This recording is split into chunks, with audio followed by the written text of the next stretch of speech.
Kidmissing TV. I am your host, Angelina Wilson, and today we're going to talk about the so-called Girl Scout murders that happened on June 13, 1977 at Camp Scott, Locust Grove, Oklahoma. The victims were Lori Farmer, Michelle Gousset, and Doris Denise Milner. Doris went by her middle name Denise, and that's how we'll refer to her today. Lori was 6 years old, Michelle was 9 years old, and Denise was 10 years old. They were in their tent. Now, as you'll see on the poster next to me here, the tents weren't tents like you think of. They had steps and a floor, but a tent over that, so it was kind of half a building, and it had beds in it, basic beds, cots more or less, I guess. Someone snuck into their tent. Now, there seems to be a discrepancy between what tent number it actually was. Was it 7 or 8? I wrote 7. I'm going to go with 8 because the book said Murder in Tent 8. There's actually 3 books. I'll tell you about them at the end. One of the camp counselors, Carla Whittle, I think I'm pronouncing her name correctly, heard a scream and a moan in the middle of the night. They didn't think anything of it. Another little girl even came to the counselors in the middle of the night and said, "I heard a scream." Again, they didn't think anything of it because they thought girls are just excited. It's the first night of camp.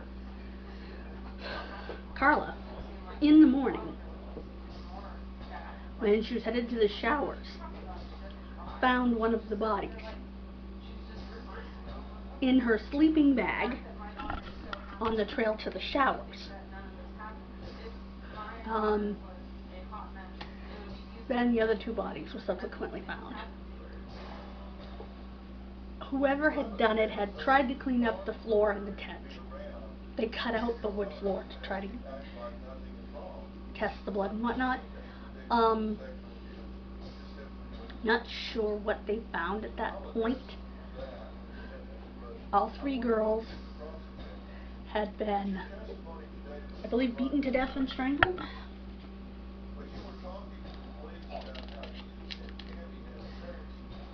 Also, when they began searching for clues and searching for a possible killer, they brought in super trained dogs from Pennsylvania,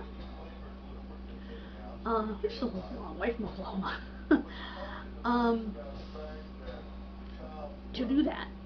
And it led them, well, that and the man came forward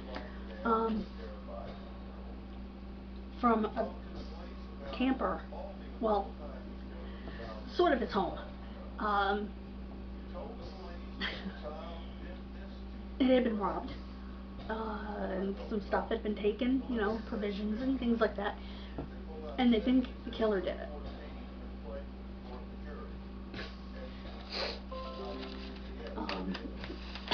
There was a man that was arrested who was living in his car about 7 miles away. He was not the killer.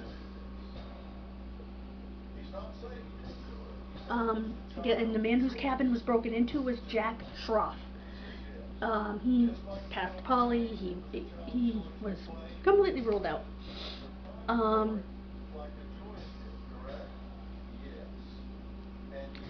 There were 3 fingerprints on the bodies. Each of the girls sexually assaulted. For years after this crime, Schroff was tortured with calls and threats, so much so that he wound up in the hospital, even after he was ruled out as a suspect or a person of interest. That's sad to me. On the 18th, amid rumors that a Cherokee medicine man put a curse on the dogs, one died of heat stroke. Now, I don't necessarily believe medicine men can put curses. I don't believe anybody can put a curse on someone. I just don't. Um, Coincidence? The dog died of heat stroke. It was June in Oklahoma. Dog should have been better taken care of. He should have been given water. He should have been made to stop and rest, and cooled off in an air-conditioned vehicle or something. Because dogs, now this is something that isn't mentioned in amongst this stupid curse, will keep going until they drop if you allow them to. You should not allow them to.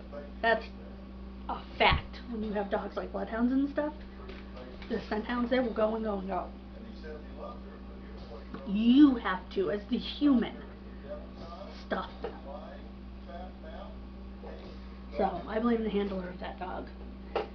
Jean LaRoe, or LaRoe Hart, H-A-R-T, was tried and acquitted of the murders. Most think he's the killer. He was an escapee from county jail that had been on the run for 4 years. He was still in the area and he escaped county jail and nobody noticed. Okay. In 1989, DNA tests were conducted.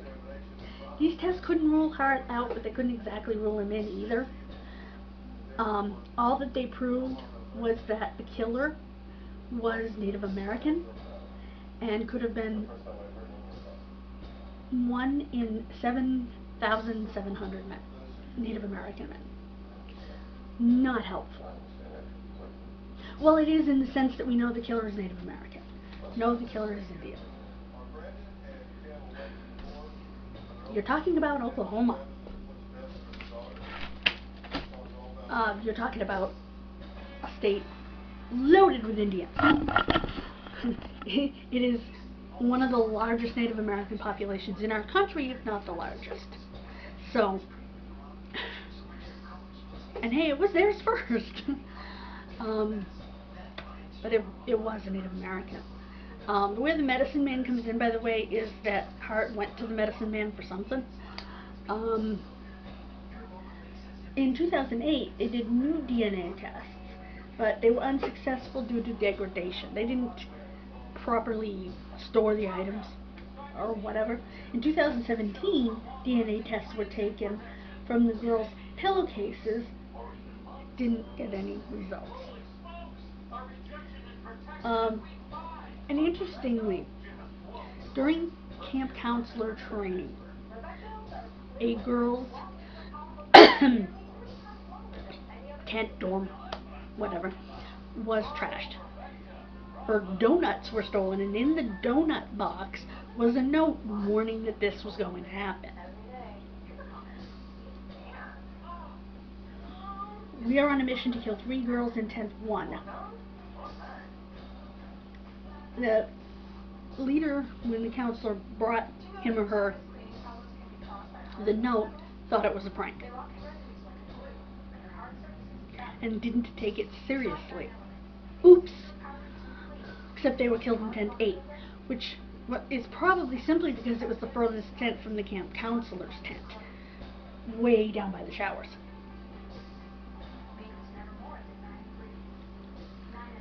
Two of the families actually sued the company that owned the camp for $5 million. They lost. They should have won.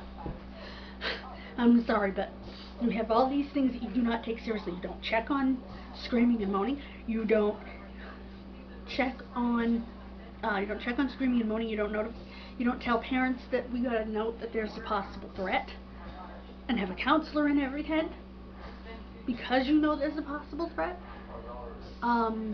Or some other kind of precaution to protect these young children. I'm sorry, they should have done that. Now, the families have been very strong advocates for victims of crime. Richard Gousset helped pass the Oklahoma Victims Act and helped found the Oklahoma Crime Victims Compensation Board. Sherry Farmer founded the Parents of Murdered Children support group in the area. This is the legacy of 3 innocent little girls. Again, there are 3 books about this case, as I mentioned at the beginning of the video. One is called Tent Number 8, the other one is called The Camp Scott Murders, and the last one, which I think is the earliest one, looking at the cover, is Someone Cry for the Children. All available on Amazon.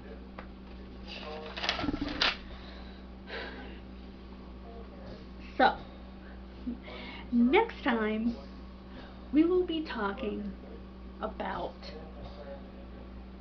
the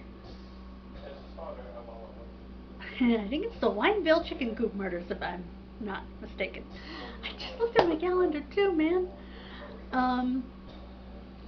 So I hope that you come back and listen to that, because that is a crazy case. If you'll recall, Clint Eastwood made the movie Changeling about this case, starring Angelina Jolie. While I don't really like her, I do believe that, in spite of that, she's an outstanding actress. That's just my personal opinion about her.